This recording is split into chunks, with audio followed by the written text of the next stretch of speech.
那么张医生，为了帮助大家能在冒烟的阶段呢，我们就提高警惕，请您呢系统的为我们梳理一下，随着胰腺问题的发展，我们的身体可能会依次出现哪些需要高度警惕的比较有特点的警报信号？这些信号各自都有什么样的特征呢？好的，主持人，您这个冒烟的比喻啊，非常的形象啊。的确，我们需要学会识别胰腺发出的早期烟雾警报。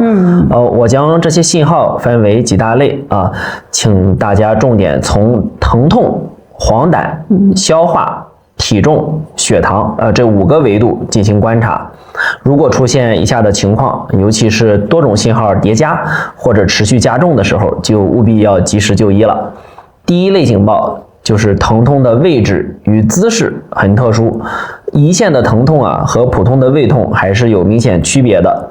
它的位置特征，疼痛主要是在上中腹部，偏左，是一种持续性的深层的闷痛或者说胀痛，而不是一阵阵的绞痛。再一个就是它有放射痛啊，疼痛呢向腰背部进行放散，会有一个叫串着疼啊，我们会感觉到像一条带子勒住了腹部和后背。平躺的时候呢会加重，坐起来的时候、弯腰的时候或者蜷缩身体的时候呢会减轻。这就是提示我们这种姿势相关性疼痛是与胰腺疾病的典型特征，它与胃痛是明显不同的。那我们胃痛呢基本上跟饮食更相关，而胰腺的疼痛呢是跟姿势更相关。第二类疾病，第二类警报，无痛但持续加重的黄疸。黄疸就是指我们的皮肤或者是眼白变黄啊，这是胰头部病变的典型信号。但常常呢会被误认为是肝病啊，需要警惕以下特点。第一就是无痛性啊，它可能没有明显的腹痛，但是皮肤和眼白呢一天比一天黄，尿的颜色呢也会一天比一天深，像浓茶样，大便颜色呢会逐渐变浅，最终到陶土样，而且是进行性的，黄疸会持续性的加重，不会自行的缓解。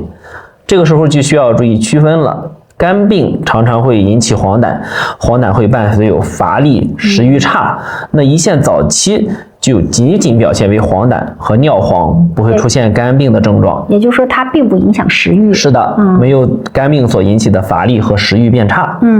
第三类警报就是消化功能的崩溃式下降。当胰腺的消化酶分泌不足的时候，会出现以下典型的几个表现。第一是厌油、腹泻，一旦吃油腻食物就会腹泻，大便次数增多，稀烂浮在水面上，大便是油光发亮的因为排便里边有脂肪，并且异味很重。第二就是有莫名的消瘦，它会在短期内体重快速的下降，比如3个月之内体重就超过了体重10%的下降，即便饮食是正常的，营养也是正常的，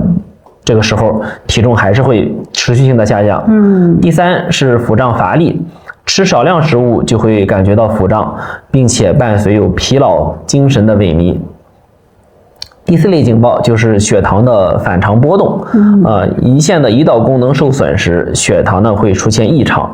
那新发的糖尿病，比如说年龄大于50岁，没有家族史，不是肥胖人群，突然间查出糖尿病，就需要警惕胰腺的问题。再就是原有的糖尿病失控了，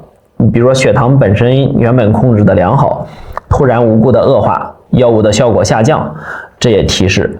血糖异常呢就是胰腺癌的最早信号之一但常常会被误诊为2型糖尿病。总结来说呢，这个高危信号的清单呢，如果出现以下的任何一项，都应该尽快的进行一项的专科检查，比如说做腹部的强化 CT， 做核磁共振主要有以下几个。第一是腹痛加腰背痛并且跟姿势相关。第二是无痛性黄疸、尿黄和灰白色的粪便。第三是脂肪泻、厌油和体重的骤降。第四是新发的糖尿病或者莫名的血糖失控。当然，如果症状持续的加重或者多种信号的叠加，则需更加注意了。那关键原则就是胰腺的疾病虽然表现隐匿但一旦出现我刚才说的这些特殊警报，就不再是普通胃病那么简单了。早发现、早检查是挽救生命的关键。非常感谢张医生啊，您刚才讲的这番话太关键了，把胰腺发出的早期烟雾警报啊拆解的明明白白，大家听了呀，心里肯定能有数了。咱们呢帮观众朋友们再梳理一下这个核心的要点啊。您重点提醒大家从疼痛、黄疸、消化、体重、血糖这5个维度去观察，尤其是这几个特殊信号特别值得警惕。比如那种中上腹或者是左上腹的持续性的闷痛，还会往腰背部那样的串着痛，平躺加重，弯腰能缓解的姿势相关的疼痛，还有呢无痛但会持续加重的黄疸，皮肤眼白变黄，尿像浓茶，大便像陶土。另外呢，一吃油腻就腹泻的脂肪泻，短期内体重骤降，以及中老年人突然新发糖尿病，或者原本控制得好的血糖莫名的失控，这些都可能是胰腺在报警。而且您特别强调了哈，一旦出现这些信号，尤其是多种叠加或持续加重，一定要及时做专项的检查，早发现、早干预太重要了。